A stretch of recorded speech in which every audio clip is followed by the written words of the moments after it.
اعوذ باللہ من الشیطان الرجیم بسم اللہ الرحمن الرحیم اللہم وفقنا لما تحب وترضى واجعل عاقبۃ امورنا خیرا ولا تکلنا الی انفسنا طرفۃ عین ابدا رب ادخلنی مدخل صدق واخرجنی مخرج صدق واجعل لی من لدنک سلطانا نصیرا۔ مناسبات، حالات اور واقعات میں چند اہم موضوعات ہیں جن کے متعلق آگاہی ضروری ہے۔ ان موضوعات میں چند موضوعات ہیں جو ہمارے اپنے اندرونی معاملات سے مربوط ہیں اور کچھ عالمی حالات کے بارے میں ہیں۔ پہلی مناسبت جو آنے والی ہے، ایک مہینہ بعد 13 جون 2026 کو قرار پایا ہے مینار پاکستان پر ملت پاکستان، بالخصوص ملت تشیع پاکستان کا عظیم الشان اجتماع ہونا ہے۔ رہبر شہید امام خامنئی قدس سرہ الشریف کے شہادت کی مناسبت پر ملت پاکستان نے رہبر شہید کو خراج تحسین پیش کرنا ہے اور اپنی وحدت کا مظاہرہ کرنا ہے۔ اس کے لیے جو مقدماتی اور ابتدائی امور ہیں وہ انجام پا رہے ہیں اور پا گئے ہیں، اور باقی طبقات کا اس میں شامل ہونا یہ اہم موضوع ہے۔ اس وقت کیا ذمہ داریاں بنتی ہیں، اس کے لیے تکمیل کے لیے آج جمعہ کے خطبہ میں، خصوصاً خطبہ دوم میں، البتہ خطبہ دوم کی تمہید خطبہ اول میں بیان ہوئی ہے، جس میں مناسک کا ذکر ہے، اور اسی بنیاد پر خطبہ دوم میں مینار پاکستان کے حوالے سے اس اصطلاح کی روشنی میں چند مطالب بیان ہوئے ہیں، انہیں بھی ضرور سنے مد نظر رکھیں، اور جو مطالب وہاں بیان ہوئے ہیں میں یہاں تکرار نہیں کرتا، یہاں تاکید کرنی ہے چند اہم امور کے اوپر کہ انشاءاللہ یہ اجتماع تاریخی نوعیت کا ہوگا، چونکہ اس کی فضا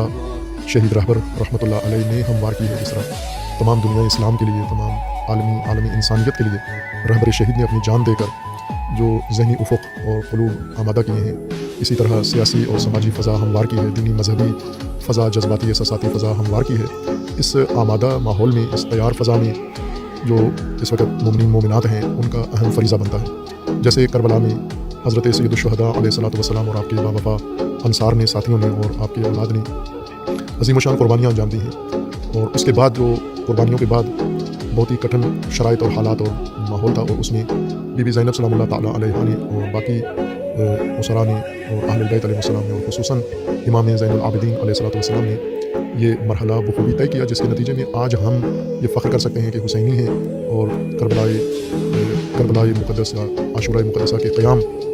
سے واقف ہیں، اس راہ پر ہیں، اس منہج پر ہیں، اس راستے پر ہیں۔ یہ سب ان ہستیوں کی وجہ سے ہے جنہوں نے کربلا کے بعد، شہادتوں کے بعد غیر آمادہ فضا میں مقصد شہادت اور مقصد امام حسین علیہ الصلوۃ والسلام زندہ رکھا، اس کو آگے بڑھایا۔ آج کی صورتحال اس طرح کی نہیں ہے۔ شہادت امام حسین علیہ السلام کے بعد بنو امیہ نے جو فضا بنائی تھی اسلامی سرزمینوں کے اوپر، شہروں کے اندر، اور جو خوفناک منظر انہوں نے ایجاد کیا تھا وہ نہیں ہے۔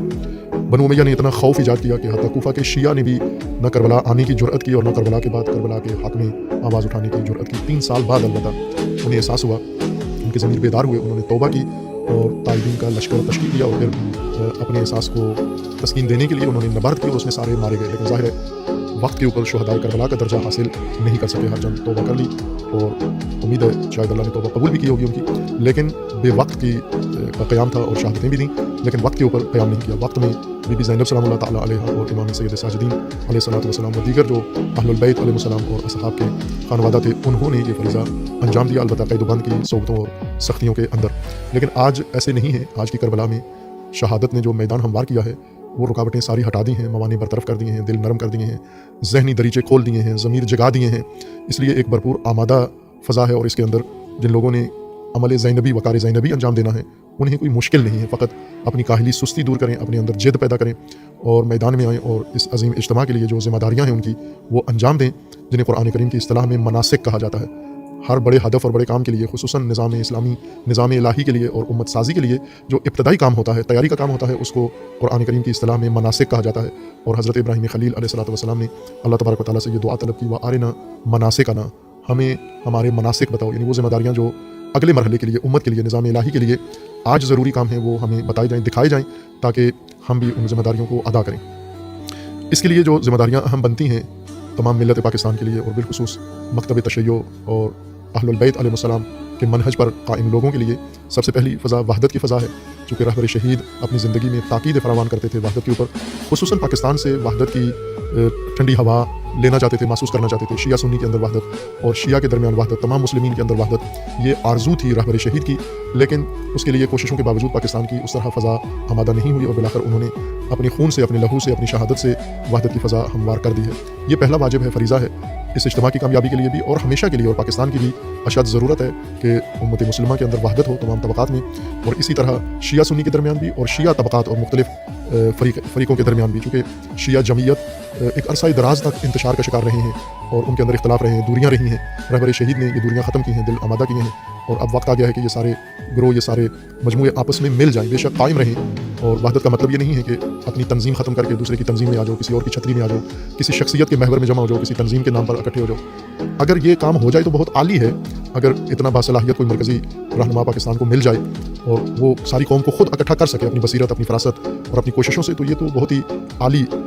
عمل ہے جو انجام پا جائے۔ لیکن موجودہ صورتحال میں اس طرح کی فضا نہیں ہے، تو جتنی بھی طبقات ہیں، جتنی انجمنیں ہیں، جتنی تنظیمیں ہیں، جتنے گروہ ہیں، وہ سارے اپنا تشخص قائم رکھتے ہوئے فقط مل بیٹھیں آپس میں اور ایک دوسرے کو تحمل کریں، برداشت کریں، چونکہ آپ کا مکتب ایک ہے، مذہب ایک ہے، راستہ ایک ہے، آپ کے ائمہ ایک ہیں، رسول ایک ہیں، قرآن ایک ہے، اللہ ایک ہے، کربلا آپ کے لیے ایک ہے۔ کوئی آپس میں اختلاف کا کوئی جواز نہیں ہے، سوائے بے شعوری کے یا اخلاقی پستیوں کے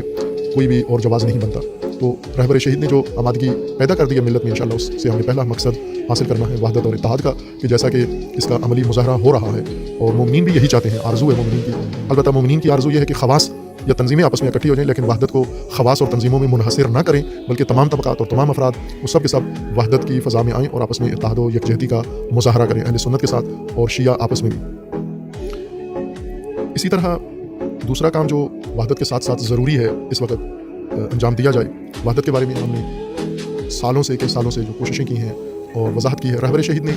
ایک دستور دیا تھا اسی وقت جب ان کا حکم آیا تھا کہ علماء وحدت کا منشور تیار کریں،